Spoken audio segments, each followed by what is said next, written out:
Um dos parâmetros de controle de qualidade de polpas de frutas destinadas ao consumo, como bebidas, é a acidez total expressa em ácido cítrico, que corresponde à massa dessa substância em 100 gramas de polpa de fruta. O ácido cítrico é uma molécula orgânica que apresenta 3 hidrogênios ionizáveis, ou seja, é um ácido triprótico, e massa molar 192 gramas por mol.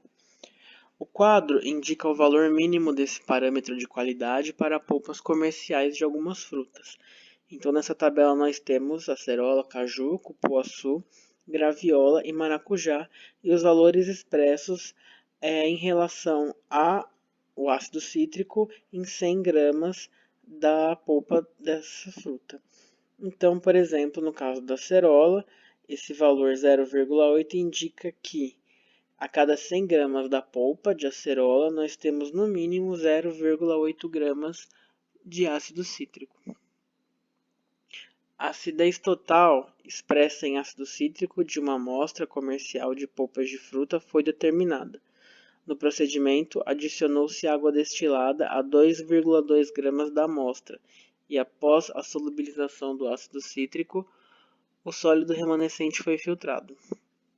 A solução foi titulada com solução NaOH 0,01 mol por litro, em que se consumiram 24 ml da solução básica. A amostra analisada pode ser de quais polpas de frutas listadas na tabela? Então, para responder essa questão, nós precisamos introduzir alguns conceitos. Mol. O que é o mol? O mol é uma unidade de medida, assim como uma dúzia.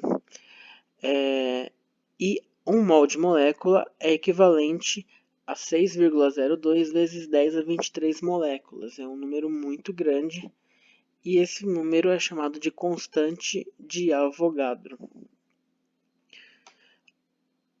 E a cada 1 mol de ácido cítrico, nós temos 192 gramas. Outro conceito é o da titulação. Na questão é mencionado que para determinar o teor de ácido cítrico na amostra é realizado um experimento de titulação. No caso, essa titulação realizada é uma titulação de neutralização. Então, para encontrar o teor de ácido na amostra, é feita uma reação adicionando-se base. Então, ácido com base, né, vai gerar um sal correspondente, derivado da base do ácido, e água.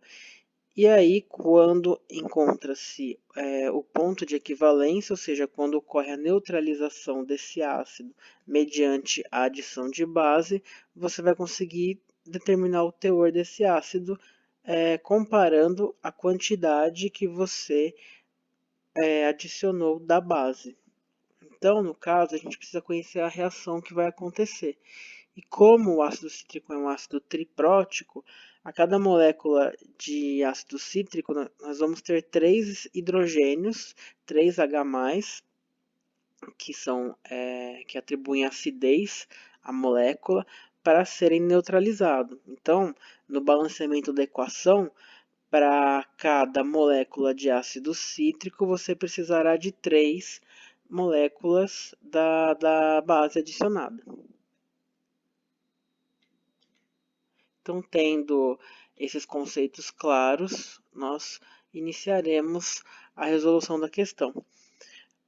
A concentração da base que é adicionada é importante para a gente relacionar depois com o teor de ácido obtido na amostra.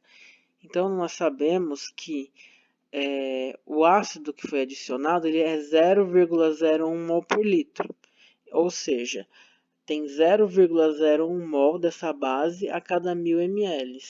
E na questão ele diz que ele precisou de 24 ml para que a neutralização ocorresse.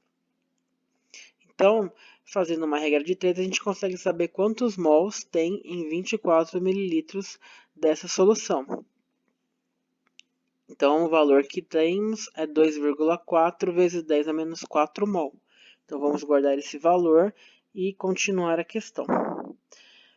Então, pela estequiometria da reação, a gente sabe que para cada 1 mol de ácido são necessários 3 mols da base. Então, sabendo-se que for necessário 2,4 vezes 10 a menos 4 mol dessa base, quanto que a gente tem de ácido relacionando a estequiometria da reação. Então, o valor encontrado foi 8 vezes 10 a menos 5 mol. Sabemos que 1 mol de ácido nítrico tem 192 gramas. Quantos gramas são referentes a 8 vezes 10 a menos 5 mol, que foi o valor que a gente encontrou nessa resolução? Então, nós temos 0,01536 gramas, correspondente ao número de mols que tem naquela solução da polpa de fruta. Então, continuando a questão, no experimento foram utilizados 2,2 gramas da polpa. Então, a cada 2,2 gramas, nós temos 0,01536 gramas do ácido cítrico. Então, para a gente poder comparar aquela tabela, a gente tem que saber quantos gramas tem em 100 gramas da amostra, que é 0,698. Então, a cada 100 gramas da polpa utilizada, nós temos 0,698 de ácido cítrico. Então, agora basta comparar a tabela. Com esse valor, se nós olharmos a tabela, considerando que nessa tabela ela indica o valor mínimo, os únicos que podem ser utilizados é o caju e a graviola, porque as demais frutas apresentam uma acidez maior do que o valor encontrado. E essa é a resposta.